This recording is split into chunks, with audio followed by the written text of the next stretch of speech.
STY usai lihat Maes Hilgers latihan di Timnas. Semua pemain Timnas Indonesia sudah kumpul, termasuk Maes Hilgers, jelang melawan Bahrain.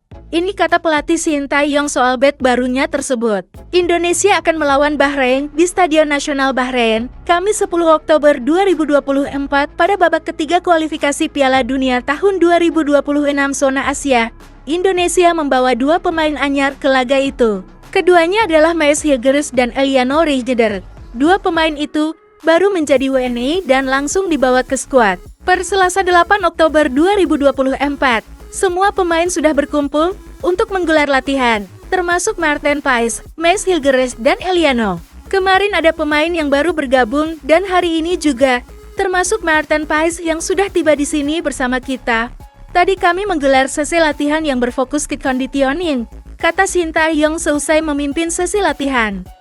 Dalam rilis yang diterima Detik Sport dari official Timnas Indonesia, STY kemudian menyoroti Maes Hilgers. Back 20 itu disebut sudah langsung berlatih dan diharapkan bisa tampil bagus buat tim.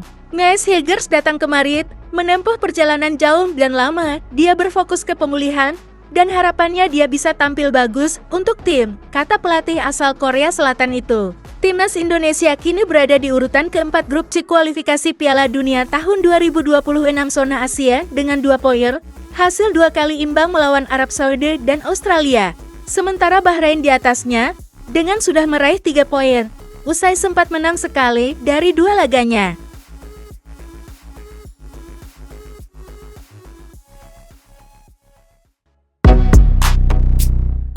Sintayong, Maarten Paes 100% main kontra Bahrain. Pelatih Timnas Indonesia, Sintayong memberikan kepastian, Maarten Paes bakal bermain menghadapi Bahrain dalam putaran ketiga kualifikasi Piala Dunia tahun 2026 zona Asia.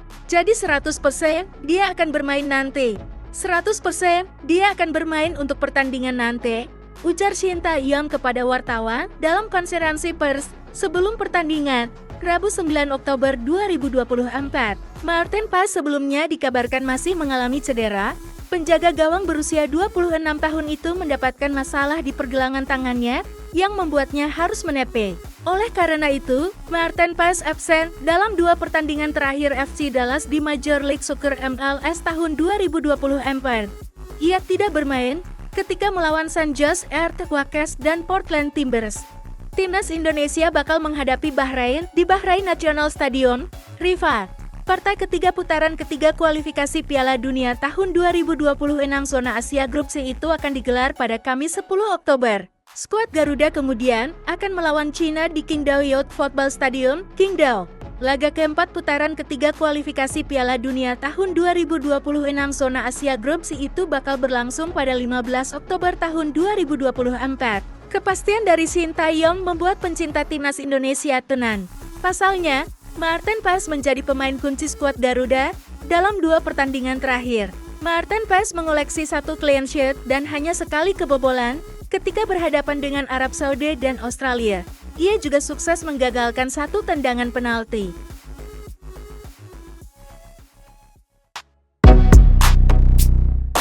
STY ungkap kondisi Maarten Paes masih 70%. Pelatih Timnas Indonesia Sintayong buka suara soal kondisi terkini penjaga gawang Maarten Paes. Kiper Maarten Paes telah tiba di Bahrain untuk bergabung bersama skuad Timnas Indonesia dalam persiapan laga melawan tuan rumah pada kualifikasi Piala Dunia 2026 zona Asia. Laga Bahrain versus Indonesia dalam grup C kualifikasi Piala Dunia 2026 akan digelar di Stadion Nasional Bahrain pada Kamis 10 Oktober 2024 pukul 23.00 waktu Indonesia Barat. Pelatih Sintayong mengaku masih akan memantau perkembangan pemulihan cedera jari tangan Maarten Paes. Sintayong mengungkapkan dokter tim bakal mengevaluasi terlebih dahulu untuk memastikan kesiapan kiper klub FC Dallas tersebut. Kemungkinan untuk bermain masih 70%. Ucap pelatih asal Korea Selatan itu dikutip dari situs resmi PSSI Rabu 9 Oktober 2024. Akan tetapi kondisi Paes hari ini dan besok akan dilihat terlebih dulu perkembangan pemulihannya, ujarnya. Lebih lanjut, pelatih berusia 53 tahun itu menyebutkan cedera yang dialami Paes bukanlah sesuatu yang serius. Hal itu menjadi alasan Paes tetap dipanggil Timnas Indonesia untuk menatap 2 pertandingan penting putaran ketiga kualifikasi Piala Dunia 2026 melawan Bahrain dan China. Cederanya tidak begitu parah. Kami akan mengambil keputusan nanti, ucap Sinteyong.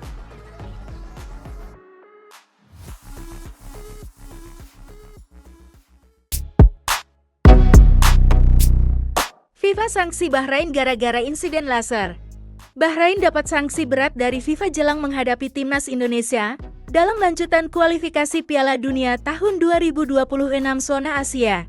Laga tersebut bakal digelar pada 10 September tahun 2024 di Bahrain National Stadium, Rifa.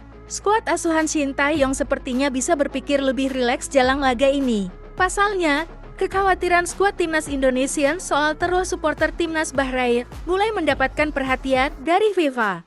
Bahrain harus berhati-hati usai mendapatkan surat peringatan dari FIFA. FIFA memberikan sanksi keras ke Bahrain usai 2 insiden memalukan saat menghadapi Jepang pada 10 September 2024. Kabar tersebut dikonfirmasi dari Al Watan News. Sanksi pertama yang dimaksud adalah aksi supporter yang menyalakan laser ke arah pemain Jepang. FIFA memberikan sanksi berupa denda sebesar 5.000 Swiss franc 91 juta rupiah.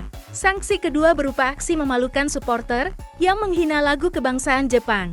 FIFA juga memberikan denda dengan nominal yang sama karena insiden tersebut.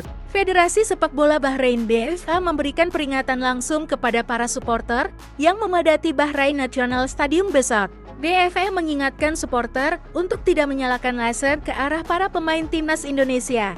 Tindakan serupa bakal memicu sanksi lebih keras dari FIFA.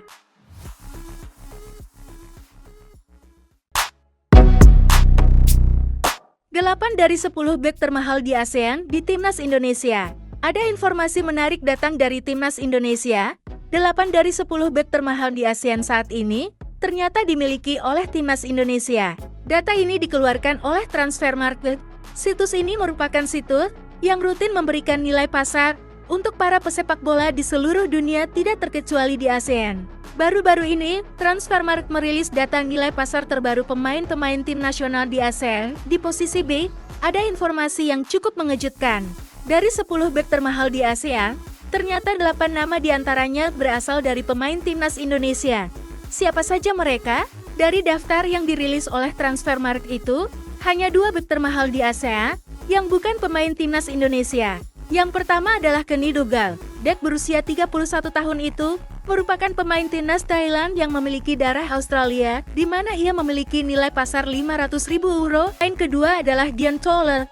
Pemain timnas Malaysia berdarah Belgia ini menempati peringkat kelima dengan nilai pasar 800.000 euro. Yang menarik dari daftar ini adalah 2 pemain terbaru timnas Indonesia, Mais Hilgers dan Eliano Regenders, masuk daftar bek termahal di ASEAN saat ini.